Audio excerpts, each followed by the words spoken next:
મારું નામ વાઘેલા રસિકભાઈ બચુભાઈ છે। હું ભરૂચ જિલ્લાના જંબુસર તાલુકાના નોંધણા ગામનો વતની છું। ત્યાં વલીપુર વિસ્તારમાં મારી 2 એકર જમીન છે। ત્યાં મારે એક મોટો પ્રશ્ન ઊભો થયેલો છે કે સેચ કંપની સ્ટર્લિંગ દ્વારા જે બાજુવાળાનો જમીન ખોદી માટી લીધેલી છે ત્યાંથી મારા ખેતરમાં મોટા પાયે ખૂબ ધોવાણ થઈ ગયેલું છે।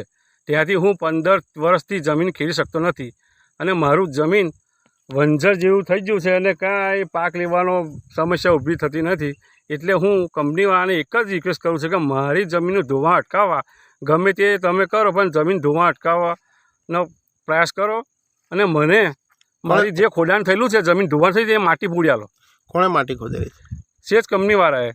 બરાબર, ક્યાં આવેલું છે સેજ? સેજ આ સારો સ્ટર્લિંગમાં આવ્યું છે, સારો કંપની પીઆઈ કંપની બને છે ત્યાં આગળ સેજ કંપનીવાળાએ બધું લોકોની જમીન રાખીને માટી લીધેલી છે। તમે ક્યાં ક્યાં રજૂઆત કરી છે? અમે તો તાલુકા વિકાસ અધિકારી મામલતદાર સાહેબશ્રીને ને ત્યાં સેજ કંપનીવાળાની વારંવાર રજૂઆત કરી છે ને મેં એક તો ભરૂચ હોતે અરજી મોકલી હતી પણ એમનો કોઈ જવાબ એ લોકોએ આવતો નથી ને અમારા ગરીબની લોકો કોઈ સાંભળતું નથી।